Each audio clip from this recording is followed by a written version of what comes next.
Sunday, and it's kind of our scrapbook of how we started with one crock pot meal, feeding 6 people, and how we're now smoking 3 hams or 40 pounds of turkey each Sunday.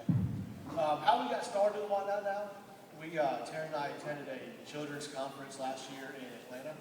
We heard a gentleman by the name of Ron Paul speak. Many of you may have read a book he wrote with Denver Moore called Same Kind of Difference as Me.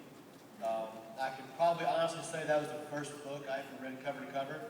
And from that day forward, Tara and I came over to that conference, and we started, we thought there was something we needed to do. We just didn't really know what to do or how to do it.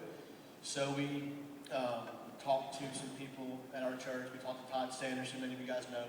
And we found that there was a need in downtown Jackson of people collecting backpacks and personal hygiene items. So we started collecting goods. We started collecting hygiene items, and we just stored them in our garage for months. We had no idea what we were going to do with these goods, but we just kept on collecting. And how we started, we wanted to focus with downtown Jackson, but we also wanted to focus something locally, something in Rankin County with the children. But after coming home from church one day, we were on State Street.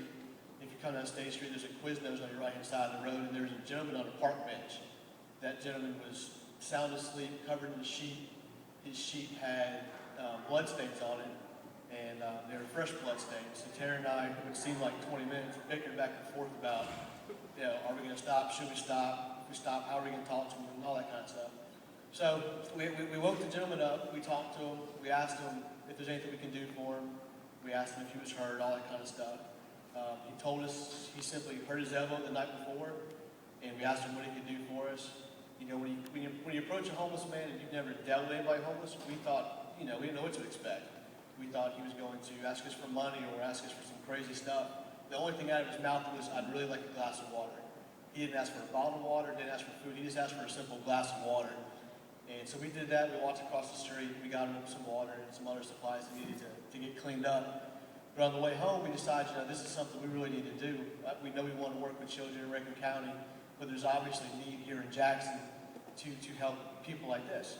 So the next Sunday, Tara and I cooked 50 hot dogs.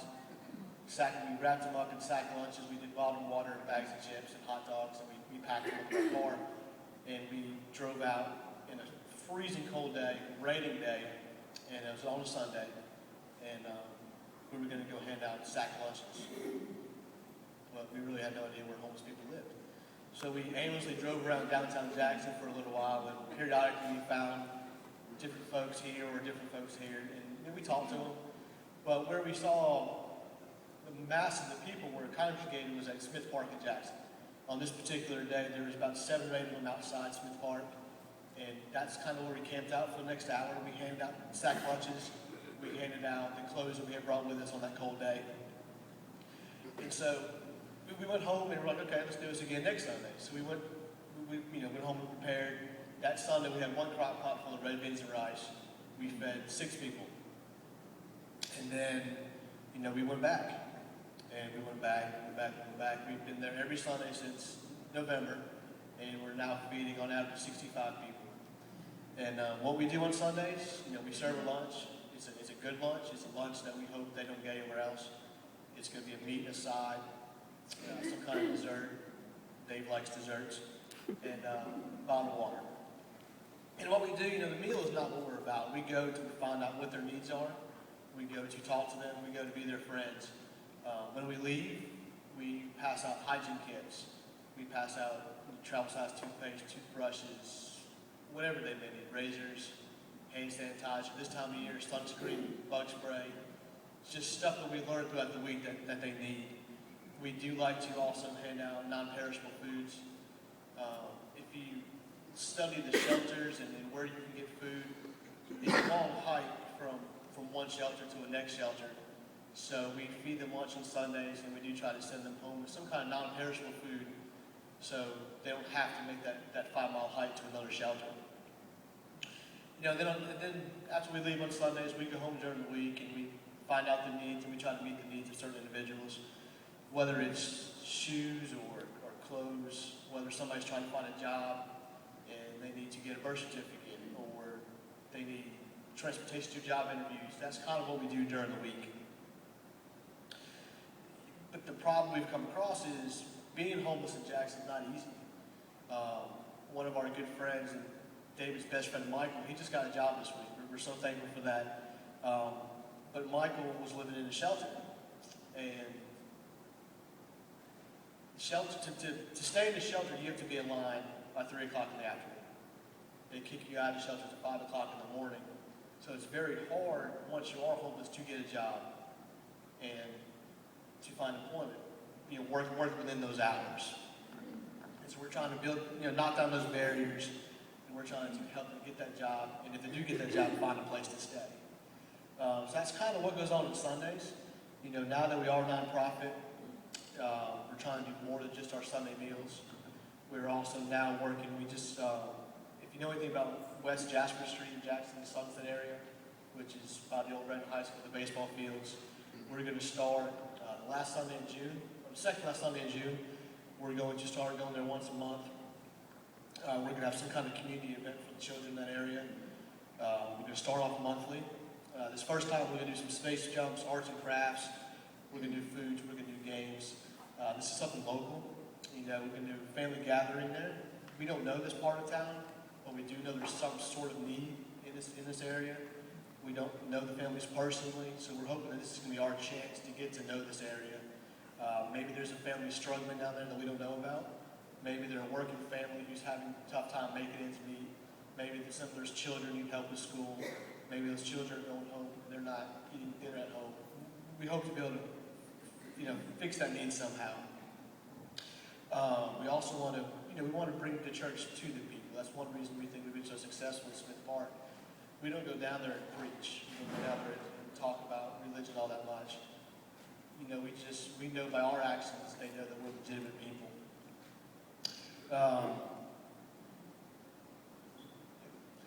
We have a lot going on right now. There's a lot we want to accomplish. Now that we are a nonprofit, and now that the donations are tax deductible, we hope to raise funds. We hope to seek and write some grants going forward. People ask us all the time what they can do to help us. The most important thing that we need is prayer, not just for our family, but also for the ministry. We're always collecting non-perishable foods. We're always collecting personal hygiene kits. We're always asking for small groups or our families to chip in and help us cover a meal for one Sunday in Smith Park. As you can imagine, feeding 65 people is rather expensive. On average, a meal for each Sunday is about $100. We try to keep it under $2 per person we see, and we are feeding about 65 people right now. The financial gifts that people give us, it doesn't just go towards feeding people on Sundays. It goes to people that we come across. There's a gentleman named Taurus. Taurus works full time, but he has trouble getting to and from jobs, so we're able to help him with the bus pass. Like I told you, Michael just received a job. He just started this past week, but with his hours, he can't stay in the shelter. It's not possible. So what we've done is we're able to put him in a hotel this week, and hopefully the next couple of weeks to let him save some money for those deposits he needs to get back on in living a normal life. But speaking of friends, we have a lot of friends we've met out there. We've had a lot of people who have welcomed us into our lives as we welcome them into theirs. I brought with me tonight a good friend of mine, David Wright. David is someone that I do consider a friend. Dave is homeless, but that's not how we see Dave. We see Dave as a friend. I know without a doubt David loves me. He loves my family. He loves my daughter.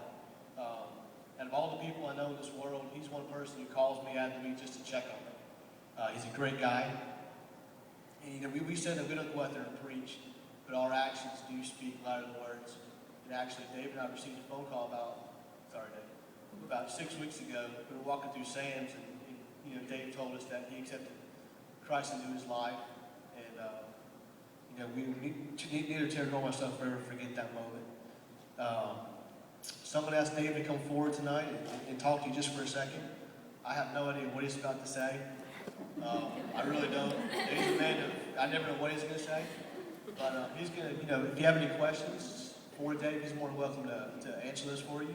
But Dave's going to tell you a little bit about firsthand what we do. And hi, how you doing? You know, it's funny, you know, I met Matt, I guess it was the week before Thanksgiving, and my friend Mike, the guy who got the job the other day, he told me about this young couple that's coming out there feeding people, and I said, well, let me go see what's going on out there. I see these two people walk out, and I'm like, hey, what are they doing here, you know? And they got their little girl with them. And I'm like thinking, man, these people are going to chew these people up and spit them out, you know what I mean? Smith Park ain't exactly, royalty over there. It's pretty rough, tough, place to be.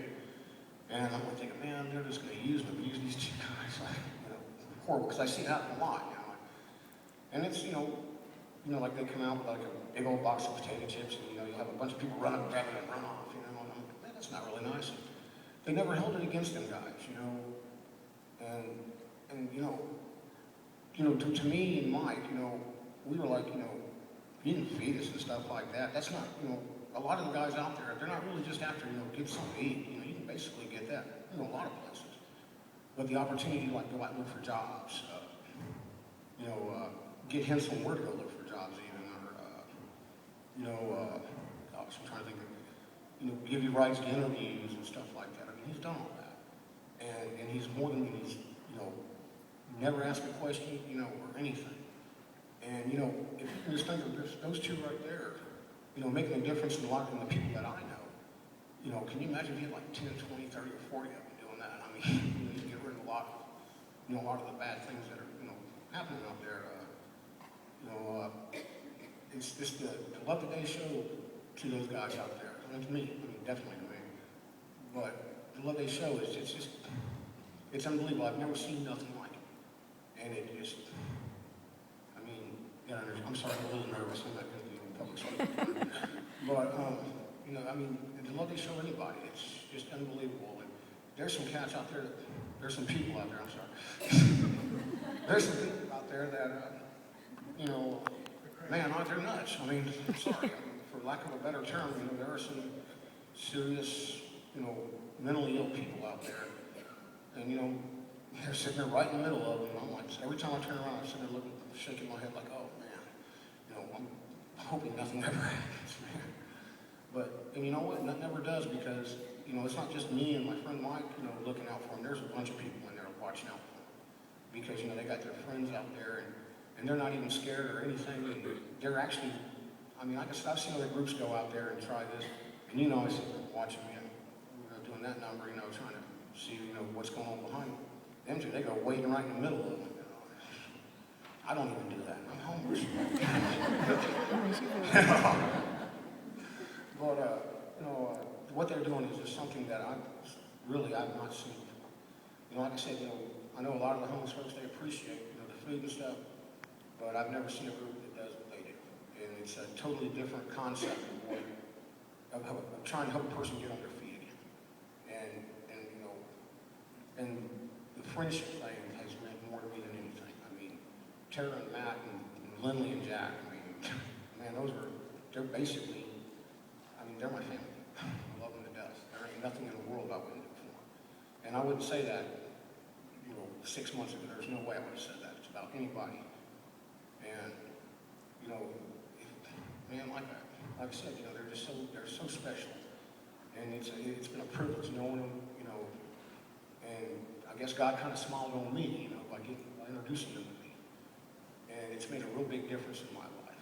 And it's made a big difference in my friend Mike's life. And I wish he wishes he could be here tonight. He had to work today. He's a little older than me. He's kind of decrepit. So. But he wished he could be here. But he'd tell you the same thing. There's just nothing that like I said, the love. But that's what it's all really about. Man, I thank God every night before I go to bed that I met these two. It's really made a big difference. Don't cry, Tara. But really, I just want y'all to know, every time I'm around them, I'm amongst people I love, and that is